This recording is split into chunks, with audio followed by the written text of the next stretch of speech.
देशाच्या स्वातंत्र्य लढ्यात तुम्ही स्वातंत्र्य सैनिकांना केलेल्या मदतीची किंमत काय असू शकते? ध्वजारोहणाचा मान, एसटीमध्ये राखीव सीट आणि सरकारी नोकरी. हे पण जाऊ द्या, एखादी नृत्यकला जिवंत ठेवून तिला लोककला म्हणून ओळख मिळवून दिली तर त्या बदल्यात तुम्हाला काय मिळेल? मी सांगतो. ही गोष्ट कालबेलिया समाजाची आहे. कालबेलिया समाज म्हणजे राजस्थानमधला गारुडी समाज. ही एकेकाळची भटकी जमात ब्रिटिश कालखंडात गुन्हेगारी जमात होती.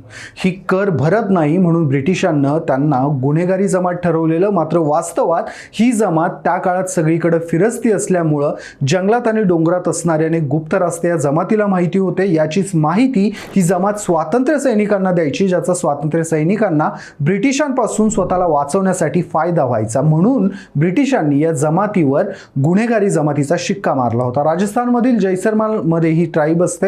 ही ट्राईब पूर्वी साप पकडायची, त्यावर गुजराण करायची.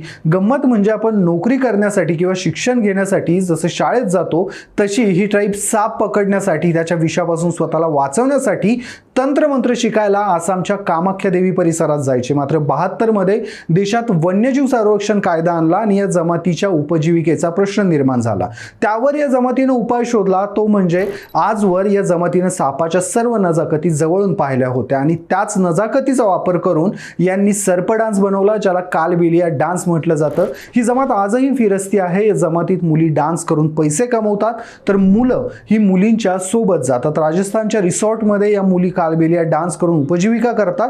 या जमातीतल्या मुली वयाच्या 10व्या वर्षापासून डान्स करतात. युनेस्कोनं 2010 मध्ये या जमातीची नोंद घेतली, तर 2016 मध्ये भारत सरकारनं गुलाब सोपेरो या महिलेला नृत्यकला जोपासण्यासाठी देशातला 4थ्या क्रमांकाचा पद्मश्री पुरस्कार दिला. पण या युनेस्कोची नोंद या जातीची व्यथा बदलू शकली नाही पद्मश्री पुरस्कार.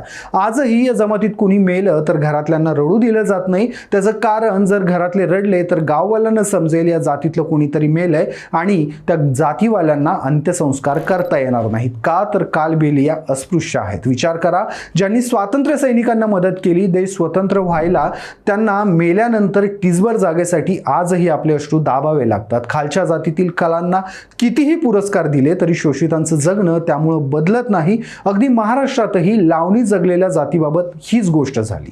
तुम्हाला ही गोष्ट माहिती होती का? आणि अशा गोष्टी तुम्हाला ऐकायला आवडतील का? मला कमेंटमध्ये आवर्जून सांगा.